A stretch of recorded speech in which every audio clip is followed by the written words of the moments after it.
हर तन्हा रात में एक नाम याद आता है, हर तन्हा रात में एक नाम याद आता है। कभी सुबह कभी शाम याद आता है। जब सोचते हैं कर ले दोबारा मोहब्बत, जब सोचते हैं कर ले दोबारा मोहब्बत, फिर पहली मोहब्बत का अंजाम याद आता है।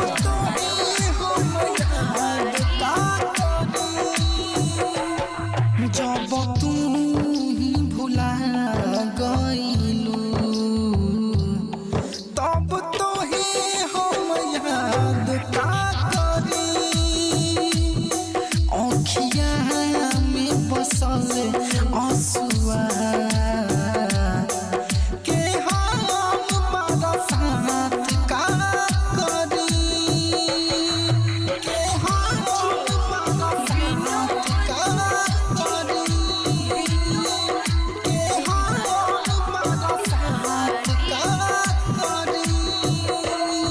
जब तू ही भुला गइलू तब तो है हम याद का करी। कुछ उलझे सवालों से डरता है दिल, कुछ उलझे सवालों से डरता है दिल। न जाने तन्हाइयों में क्यों बिखरता है दिल। ना किसी को पाने की अब कोई चाहत रही, ना किसी को पाने की अब चाहत रही।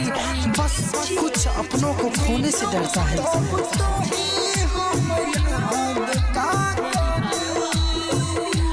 हमारा के झूठो सपना तू देखइलू, दिल में अपना तू हमारा जगह अब दूसरा के बसइलू, अब दूसरा के बसइलू। तुहरा खातिर अब हम अपन जवानी बर्बाद का करी।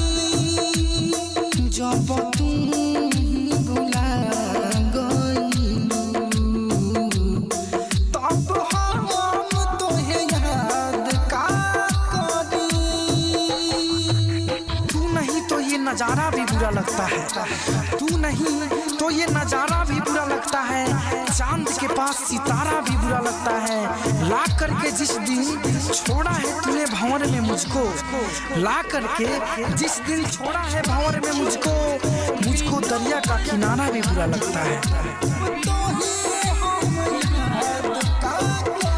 जैसे टूटेला शीशा ये जान, वैसे दिल कहिलू तुम चकनाचूर।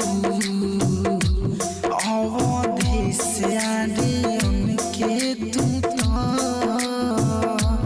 धोखा दे के चली गइलू, धोखा दे के चली गइलू। ऋतिका बारूद बेवफा तो से फरियाद का करी।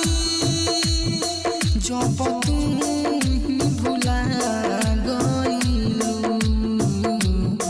हम याद तोहे अब का करी। माँ अम्बे रिकॉर्डिंग स्टूडियो रक्सौल।